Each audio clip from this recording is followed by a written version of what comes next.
Welcome back to the Delaware Way. I'm Larry Menti. Have you visited a Delaware park yet? I've heard they're the best in the country. I just heard it from this guy. Ray Bivens is the director of Delaware Parks. Thanks so much. Thanks for coming in.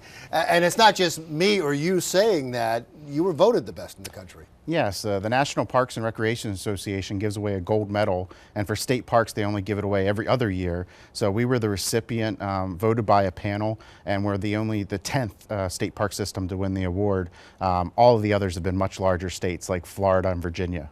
Congratulations. Oh, thank you. That's wonderful. It means a lot to our staff and volunteers. Did they write something up on it, or were there reasons given? Yes, you have certain questions you have to answer, a whole battery of essays. You have to, I think it's part of the process is just applying, but you kind of tell your story, what makes you unique, and we tried to focus on, Delaware being small and the leaps we've made with our trail system and some of the special places that we have and the outstanding volunteer support we receive, about the equivalent of 80 full-time staff just through volunteer labor and activities. And this is your 65th year, you said? It's our 65th anniversary. We started as the Delaware State Parks Commission 65 years ago. One of my favorite stories is at that time we had 3 staff members, a caretaker for Fort Delaware, which was one of our original parks, a caretaker for Trap Pond, and they hired a young gentleman that came south, Mr. Pete Geldof, to be our first parks director. And he actually received a check. The caretaker for Fort Delaware got paid by all the muskrat he could harvest on Pea Patch Island. You used Kickstarter to raise some money. How did that go? A lot of folks are surprised that we're not 100% funded by tax dollars. 65% of our revenues come from the income we generate when people buy their park pass, a surf tag, or pay the entrance or stay in a cabin with us. So the Kickstarter was our second try at crowdfunding. The first one we generated money to purchase mobility mats for our beach parks. We ended up raising over $20,000 with that campaign. And the Kickstarter for the cabins got the word out that we were adding 6 new cabins to Cape Henlopen, and we generated over 141% of our goal. People are really connected to their Delaware State Parks. So you stop and you ask someone, people tell you, I was married at this park, or my kids learned to ride their bike at a park like Cape Henlopen.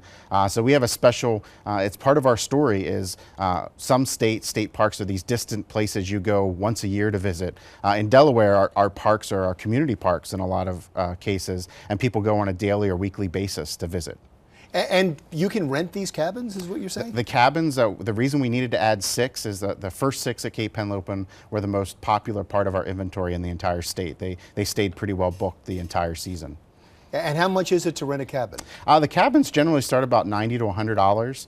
You can Google us, destateparks.com, and the reservation link's right there. And you can go online and see we have cabins, cottage, campsites. Last year our camping was up 19% compared to the year before because of the new improvements to Delaware Seashores Campground. And we just cut the ribbon with the governor last week on 70 full hookup sites at Lum's Pond State Park. Oh, that's wonderful. For people, because we're not just talking with Delaware, but I'm sure there's a lot of people with Delaware that haven't experienced the parks, but you're also talking to people in Philadelphia and through southeastern Pennsylvania and New Jersey. Why should they come over to Delaware? And if they were going to, what should they see? What would you suggest? Well, our beaches are nationally ranked, which is fantastic. We do also see a lot of folks from the Baltimore, D.C. area. So you talk to Jersey people, those are fighting words. Yeah, well, and that's it's the fact's the fact in that respect. The mixture of our nature and our historic sites with the ways to see it through trails. So in state parks, you can zip line through the trees at Lum's Pond. You can do stand-up paddling boarding at Fenwick Island. You can get on a pontoon boat and go through a cypress swamp at Trap Pond down by Laurel, and you'll feel like you've been transformed to the bayou down in Louisiana. It just doesn't feel like Delaware, but that's the bald cypress swamp at Trap Pond. And there's a charge for all of these things?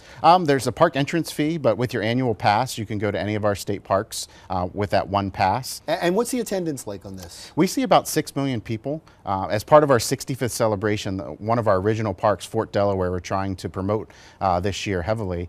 Kids can come free with an adult. It's equivalent of Williamsburg. It's first-person living history. So when you step out onto the island, it's 1864 all over again. That's wonderful. And more information so that people can get on all these events is just at your website? Yep, destateparks.com is the best place to start your planning. Happy 65th. Thank you so much. I appreciate you being in here. Ray Bivens is the director of Delaware Parks. When we come back, there is an annual fundraiser that involves tennis for a good cause. We'll be talking more about that when we come right back.